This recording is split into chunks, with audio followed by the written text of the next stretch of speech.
Breaking. PF Rescheduling Convention. Makebi Zulu's shocking announcement Zambia Politics 2025. Good day, viewers. Welcome to another edition of InspirAfrica Official. I'm Nakash. It's been quite a week here in Lusaka, hasn't it? The rains have finally arrived, bringing with them not just relief from the heat, but it seems, a storm of political upheaval that nobody saw coming. Today, we bring you breaking news that has sent shockwaves through the corridors of Zambian politics. A stunning announcement from the Patriotic Front that has left party faithful reeling and opposition observers scrambling to understand what this means for the future of one of Zambia's most significant political movements. Picture this: a party convention, meticulously planned, heavily promoted, circled on every political calendar in the nation, suddenly thrown into chaos. Imagine the confusion rippling through party structures from Lusaka to the Copperbelt, from eastern province to the western reaches of our nation. The Patriotic Front, a party that once commanded the absolute loyalty of millions, a party that governed this nation for years, now finds itself mired in internal discord so profound that its own leadership cannot agree on when, or perhaps even whether, to hold its most critical gathering. What happens when the machinery of democracy within a political party begins to grind against itself? When voices that once sang in harmony now clash in discordant disagreement? When the very leaders entrusted with steering the ship cannot agree on which direction the compass points? And at the center of this maelstrom stands Makebi Zulu, the Patriotic Front's national chairperson for legal affairs, a man whose words have ignited a firestorm of controversy, whose announcement has divided opinion, whose actions may have irreversibly altered the trajectory of his party's future. But here's what we must ask ourselves. Is this merely a scheduling dispute, or is it symptomatic of something far more sinister brewing beneath the surface? Could this be the beginning of a fracture that splits the PF into irreconcilable factions? And most crucially, who truly holds the reins of power within the Patriotic Front today? And what does this chaos mean for Zambia's democratic future? The revelation came to light in the most public of forums, a press briefing that will undoubtedly be remembered as one of the most consequential political moments of early 2025. On what appeared to be an ordinary morning, Makebi Zulu, flanked by other PF officials, stepped before the cameras to make an announcement that would dominate headlines across the nation. The setting was deliberate, the timing calculated, and the message unmistakable. The Patriotic Front's General Conference, originally scheduled for February 2025, would be postponed. But to understand the magnitude of this announcement, we must first understand what was at stake. The PF General Conference was not just another party meeting. This was to be the moment when the party would chart its course forward, when leadership questions would be addressed, when the wounds from their 2021 electoral defeat might finally begin to heal. Preparations had been underway for months. Provincial structures had been mobilized. Delegates had been selected. The party machinery, whatever remained of it after their time in opposition, had been gearing up for this defining moment. The initial date had been set with fanfare. February 2025 was to mark the PF's political resurrection, a demonstration to the nation that despite their setbacks, they remained a force to be reckoned with.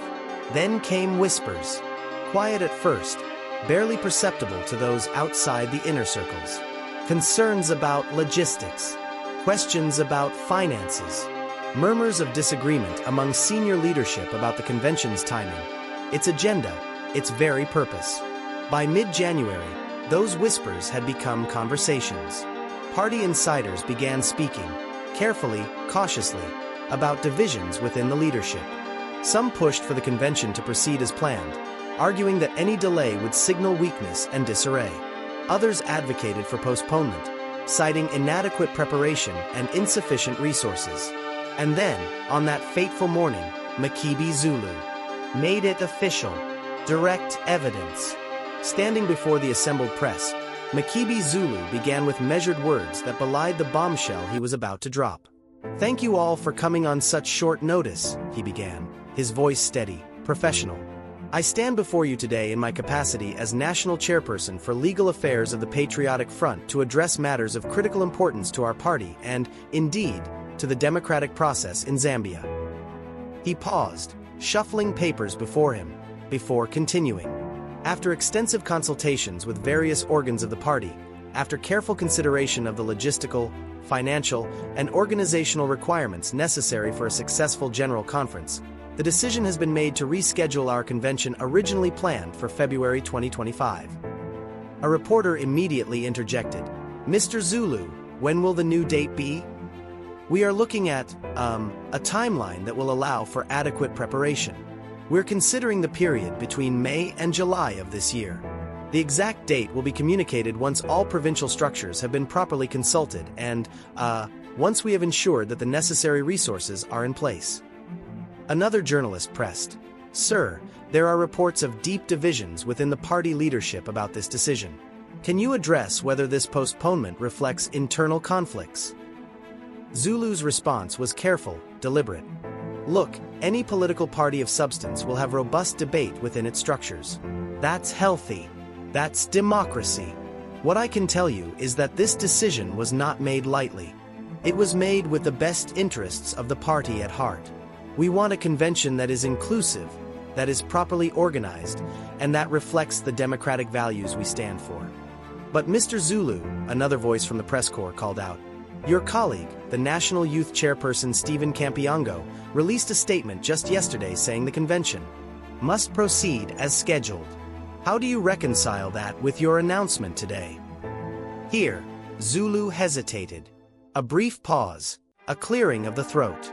"Well, party members are entitled to their views. What I'm announcing today is the position arrived at through proper consultative channels. There are procedures, there are structures, and those have been followed." "Are you saying Mr. Campiongo's statement was unauthorized?"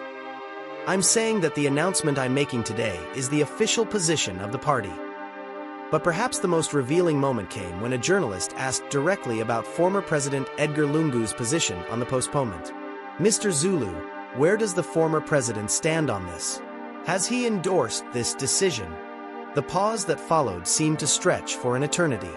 Zulu shifted, glanced to his side where other officials sat, then responded, "The former president, he has been consulted as a key stakeholder in our party. His views, like those of all senior members, have been taken into consideration." "That's not really an answer, sir. Does he support the postponement or not?" "I think, what's important here is that we move forward as a united party. The specific positions of individual members, even senior members, are less important than our collective commitment to doing what's right for the PF." It was an answer that answered nothing, and in its evasiveness, spoke volumes. Deeper analysis. To truly understand the seismic implications of Makebi Zulu's announcement, we must look beyond the surface-level narrative of a simple scheduling change. The Patriotic Front finds itself at a crossroads unlike any it has faced since its founding. In opposition for the first time in over a decade, the party has struggled to define its identity, its purpose, and its path back to relevance. The General Conference was to be the vehicle for that transformation, a moment of renewal and reinvention. But the postponement reveals fractures that run far deeper than disagreements over dates. Political analyst Dr. Mutau Chisanga, speaking to us earlier today, offered this perspective. What we're witnessing is not merely a logistical challenge. This is a fundamental struggle for the soul of the Patriotic Front. There are factions within the party with fundamentally different visions for its future, and the convention has become the battleground where those visions clash. Indeed, sources within the PF, speaking on condition of anonymity, paint a picture of a party divided along multiple fault lines. There are those who believe the party must move beyond the Lungu era, embracing new leadership and new directions. Others remain fiercely loyal to the former president, viewing any suggestion of change as betrayal.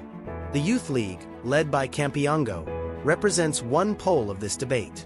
Their insistence on proceeding with the February convention signals impatience with what they perceive as old guard attempts to maintain control through indefinite postponement. Meanwhile, figures like Makebi Zulu appear to represent a more cautious faction, whether out of genuine concern for proper organization or, as some suggest, as a delaying tactic to prevent leadership challenges that might emerge during the convention. The legal questions are equally complex. Under the PF Constitution, the General Conference holds supreme authority within the party. Postponing it raises procedural concerns. Who has the authority to make such a decision? Were proper constitutional procedures followed? And what happens if different party organs issue contradictory directives? Emmanuel Mwamba, a prominent PF member and former diplomat, took to social media to express his concerns. A party cannot function when its leadership speaks with multiple voices. The confusion created by today's announcement does not serve our members well. Clarity and unity are essential. Opposition parties, meanwhile, have seized upon the chaos with predictable glee. The ruling UPND's spokesperson issued a statement noting that a party that cannot organize itself cannot possibly claim readiness to govern the nation. But perhaps the most troubling implication extends beyond party politics to broader questions of democratic health in Zambia. Political parties are the vehicles through which democracy functions. When those vehicles break down, when internal democracy collapses into factional warfare, the entire system suffers. Dr. Sishiwa Sishiwa, a respected political historian, contextualized the situation for us. The challenges facing the PF mirror those that have plagued Zambian political parties for decades. We lack strong institutional frameworks within our parties. Too much power concentrates in individuals rather than structures. And when those individuals disagree, chaos follows.